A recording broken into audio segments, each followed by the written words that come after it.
একটু একটু খেয়াল করেন, একটা এক্সাম্পল খেয়াল করেন। মনে করেন আপনার মা অসুস্থ, নাউজুবিল্লাহ, আপনার বাবা অসুস্থ, আল্লাহ না করুক, বা আপনাদের ছেলে সন্তান মেয়ে সন্তান অসুস্থ। এখন আপনি কোনো উপায় নেই, ডাক্তার বলছে যে খুব সিরিয়াস অবস্থা, হয় না এমন মাঝে মাঝে? আচ্ছা, এখন আপনি সেজদায় পড়ে গেলেন, হাত তুললেন, তুলে আল্লাহকে বলছেন, আল্লাহ আমার বাবা অসুস্থ, আমার মা অসুস্থ, আমার ছেলে বা মেয়েটা অসুস্থ, আল্লাহ তুমি তাকে শেফা দান করো। এই কথাটা বলার সময় আপনার চোখ দিয়ে পানি ঝরে না? ফিলিংস আসে না? এই ফিলিংসটা কেন আসে? কারণ আপনি যা বলছেন আল্লাহকে সেটা আপনি উপলব্ধি করতে পারেন, ফিল করতে পারেন। আর নামাজে কেন মনোযোগ আসে না? কারণ নামাজ আমি যা পড়ছি এটা তো আমি ফিলই করতে পারি না, আমি তো এই ভাষাটাই বুঝি না, অর্থই জানি না, কেমন করে ফিল করবো? এই জন্যই বলি কোরআনের অর্থ জানার দরকার নাই। অর্থগুলো না জানলে তো পরে আপনি মনোযোগ পাবেন না, তো ইহসান পাবেন না। তো এই জন্য নামাজে মনোযোগ বাড়ানোর প্রধান শর্ত হচ্ছে অর্থটা বোঝার চেষ্টা করতে হবে। কি পড়ছি সূরা ফাতিহায়, কি পড়ছি রুকুতে, কি পড়ছি সেজদায়, হ্যাঁ কি পড়ছি আমি তাশাহুদ, দরুদে, দোয়া, মাসুরায়, অর্থ জানতে হবে। এবং সেজদায় বেশি বেশি দোয়া করার চেষ্টা করবেন। নামাজ তাড়াহুড়া 3G 4G 5G তে যাবেন না, রিল্যাক্সে নামাজ পড়ুন, ইতমিনানের সাথে। জীবনে যত নামাজ পড়েছি, নামাজ সবচেয়ে সেরা নামাজ পড়েছি আমি ব্যক্তিগতভাবে বলছি, আমার জীবনে মক্কায় আর মদিনায়।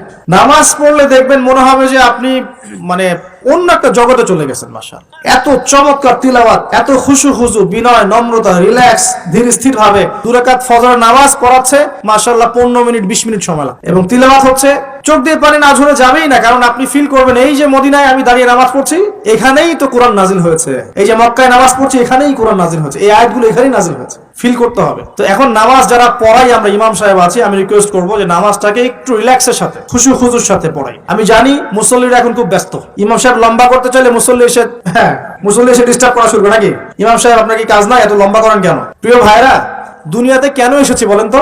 দুনিয়াতে কেন আসছি আমরা? ওমা খালাকতুল জিন্না ওয়াল ইনসা ইল্লা লিয়াবুদুন, কার ইবাদত করতে আসছি? তো দুনিয়াতে নামাজই তো বেস্ট ইবাদত।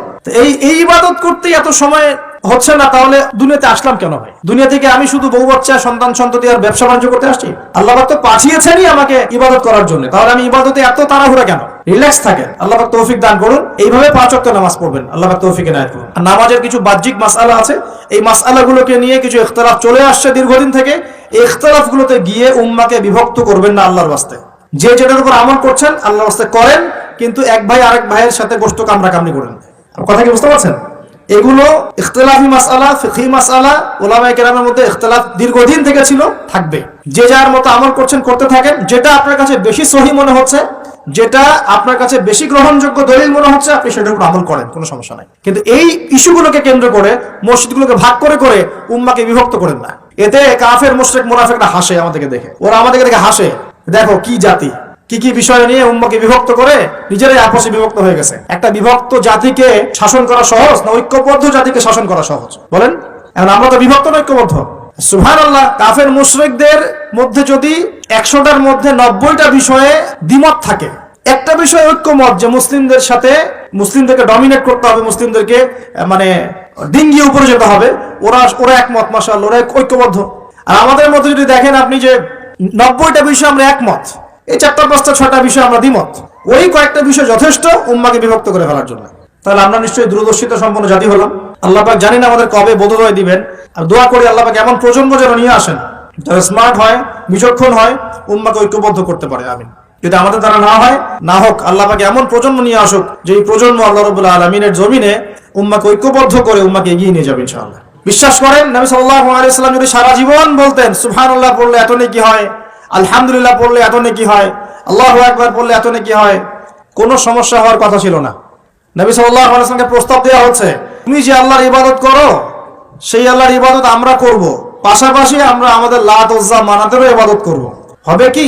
নবী সাল্লাল্লাহু আলাইহি ওয়াসাল্লাম বলছেন, জি না, হবে না। কুলু লা ইলাহা ইল্লাল্লাহ তুফলিহুন, লা ইলাহা ইল্লাল্লাহ বলে সমস্ত বাতিল ইলাহকে অ্যাভয়েড করতে হবে, এলিমিনেট করতে হবে, তারপর হবে মুসলিম। এখন আপনি 5 ওয়াক্ত নামাজও পড়বেন, মাশাআল্লাহ, এদিকে সুদও খাবেন, আপনি রমজান মাসে সাওমও রাখবেন, মাশাআল্লাহ, আপনি ঘুষও নেবেন, আপনি এদিকে দান সদকাও করবেন, আবার যাকাতও দিবেন না, এদিকে মাশাআল্লাহ আপনি তাহাজ্জুদ পড়বেন, পর্দা মানবেন না, হ্যাঁ, এদিকে আপনি তাসবিহ তাহলিল করছেন, হজ উমরা করছেন বছর বছর, এদিকে দুর্নীতিও করবেন, অন্যের সম্পদ আত্মসাৎও করবেন। এই লা ইলাহা ইল্লাল্লাহ তো আল্লাহর রাসূল শিখান নাই, শিখাইছেন নাকি? উদখুলু ফিস সিলমি কাফা মানে কি? তোমরা পরিপূর্ণরূপে ইসলামে কি করো? প্রবেশ করো। এখন ইসলামে পরিপূর্ণ প্রবেশ মানে কি? নামাজও পড়বেন, সুদও খাবেন, আর এদিকে রোজাও রাখবেন, ঘুষও খাবেন, এদিকে হজ উমরা করবেন, বোনের সম্পত্তি মেরে খাবেন, এগুলো কি লা ইলাহা ইল্লাল্লাহ শিক্ষা? তো মনে রাখবেন লা ইলাহা ইল্লাল্লাহ এর হকপন্থী ওলামায়ে কেরাম যারা, সোহবতে গিয়ে পড়ে দিন শিখবেন ইনশাআল্লাহ। পারবেন না? এটা চেনার জন্য আপনাকে এত কষ্ট করতে হবে না, এত কষ্টের প্রয়োজন নাই। খালি দেখবেন যে কাদের দাওয়াতে বাধা বিপত্তি নেমে আসে আর কাদের আসে না। এতটুকু চোখ কান খোলা রাখলেই বুঝতে পারবেন ইনশাআল্লাহ আযজা ওয়া জাল। এই জন্য একজন মজলুম বলেছিলেন যে তাকে মৃত্যুর সময় বলা হচ্ছে কালিমা পড়েন। কি পড়েন? কালিমা পড়েন। সে বলছে যে আমাকে কোন কালিমা পড়তে বলছে? যে কালিমা তোমরা পড়ছো সেই কালিমা পড়ার পর তোমাদের রুটি রুজির ব্যবস্থা হচ্ছে, আর আমি যে কালিমাটা পড়েছি এই কালিমার জন্য তুমি এসেছো আমার গলায় আজকে ফাঁসির কাষ্ট ঝোলাতে। এই হচ্ছে অবস্থা। প্রিয় ভাইরা, দুনিয়ার জীবনটা চূড়ান্ত নয়। এখানে সফল হতে হলে একটা আয়াতেই যথেষ্ট আপনার জন্য। আজকে রাসূল যা দিয়েছেন নিয়ে নেন, যা দেন নাই ছেড়ে দেন, যা নিষেধ করেছেন ছেড়ে দেন, ব্যাস। আর কিছু করতে হবে না। ঘুমানো থেকে শুরু করেছে আপনার জন্য, আমি একটু গুছিয়ে দিব আপনাকে সারাদিন, তারপর শেষ করে দিব ইনশাআল্লাহ। এবার আপনি ডান পাশে কাজ হচ্ছেন হয়ে বলবেন আল্লাহুম্মা বিইসমিকা আমুতু ওয়া আহইয়া। তার আগে যদি সম্ভব হয় 33 বার সুবহানাল্লাহ, 33 বার আলহামদুলিল্লাহ, 34 বার আল্লাহু আকবার পড়ে আপনি ঘুমিয়ে যাবেন। এখন যদি আপনি 6 ঘন্টা বা 8 ঘন্টা ঘুমিয়ে থাকেন, প্রত্যেক সেকেন্ডে আপনি নেকি পাবেন ইনশাআল্লাহ। কেন নেকি পাবেন? কারণ আপনি আপনার আদর্শ মতো ঘুমান নাই, আপনি রাসূলুল্লাহ সাল্লাল্লাহু আলাইহি ওয়াসাল্লামের আদর্শ মতো ঘুমিয়েছেন, মুহাম্মদুর রাসূলুল্লাহর উপর আমল করেছেন। মুহাম্মদুর রাসূলুল্লাহ মানে কি? প্রতিটা কাজ করতে হবে কার তরিকায়, এটা বোঝেন। লা ইলাহা ইল্লাল্লাহ মানে কি? মানে আল্লাহ ছাড়া আর কিছুই চলবে না। সোজা কথা, আল্লাহ ছাড়া আর কিছুই কি চলবে? কিছু চলবে না। মুহাম্মদুর রাসূলুল্লাহ মানে হচ্ছে প্রতিটা কাজ করতে হবে কার পদ্ধতিতে? মুহাম্মদ সাল্লাল্লাহু আলাইহি ওয়াসাল্লামের তরিকা। ব্যাস, এই এতটুকু যথেষ্ট। এই কালিমা নিয়ে মৃত্যুবরণ করলে পরে ইনশাআল্লাহ একদিন না একদিন আপনি জান্নাতে যাবেন ইনশাআল্লাহ। যদিও আপনি চুরি করেন, যদিও আপনার জিনা করেন, যদিও আপনি মদ খান, ইনশাআল্লাহ আল্লাহ চাইলে সেই গুনাহ মাফ করে দিবেন ইনশাআল্লাহ। প্রিয় ভাইরা, এইভাবে নামাজ শেষ করেন। এখন নামাজের পর কি চলে যাবেন? জিকির আজগার আছে, তাসবিহ তাহলিল আছে, কোরআন তেলাওয়াত করতে পারেন। প্রয়োজন হলে বা সম্ভব হলে আপনি ইশরাকের নামাজ পড়তে পারেন। একটা কবুল হজ, একটা কবুল উমরার নেকি পাবেন ইনশাআল্লাহ। এরপরে আপনি প্রয়োজনে চাষতের নামাজ পড়তে পারেন। এখন নাস্তা খাবেন, নাস্তা খাওয়ার সময় কি মন গড়া ভাবে খাবেন নাকি রাসূলের পদ্ধতিতে খাবেন? রাসূলুল্লাহ সাল্লাল্লাহু আলাইহি ওয়াসাল্লামের মতো করে খান। 3 ভাগ খাবেন, 1 ভাগ খাবার, 1 ভাগ পানি, 1 ভাগ ফাঁকা। এবং খাওয়ার আগে বিসমিল্লাহ, শেষে আলহামদুলিল্লাহ। খাওয়াটাও কি হবে তখন?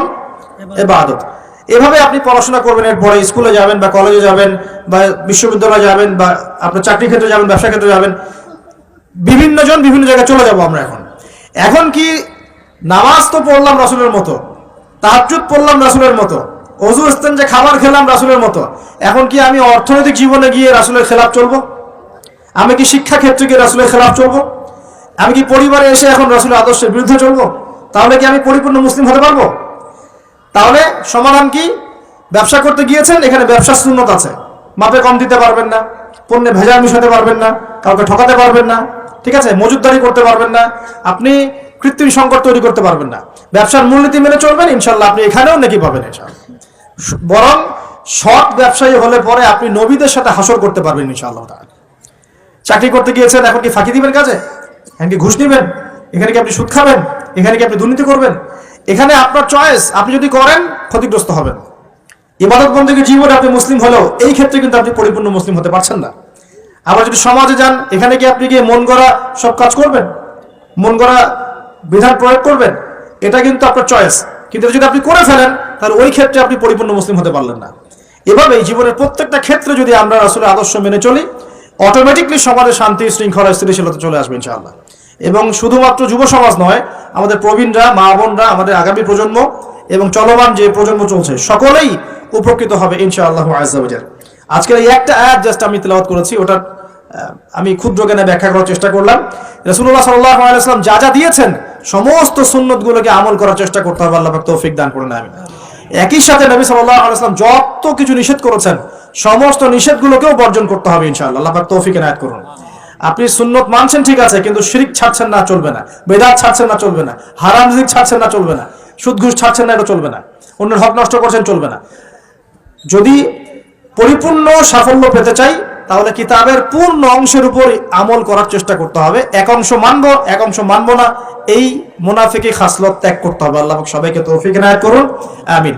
আমরা আলোচনা এখানে গুটিয়ে নিচ্ছি এবং দোয়া করছি আল্লাহ রাব্বুল আলামিন আমাদের সকলকে রাসূলুল্লাহ সাল্লাল্লাহু আলাইহি ওয়াসাল্লামের মতো সুন্নাহ মাফিক জীবন যাপন করার তৌফিক এনায়েত করুন এবং জীবনের প্রতিটা ক্ষেত্রে সুন্নাত বাস্তবায়নের তৌফিক দান করুন। আল্লাহ পাক আমাদের যুব সমাজকে হেদায়েত করুন এবং যাবতীয় পাপাচার থেকে আল্লাহ পাক তাদেরকে হেফাজত করে রাখুন। আমাদের মা বোনদেরকে আল্লাহ পাক খাস পর্দায় থাকার তৌফিক ইনায়াত করুন। আমাদের সন্তান সন্ততিদেরকে আল্লাহ পাক মানুষের মতো মানুষ করার তৌফিক দান করুন।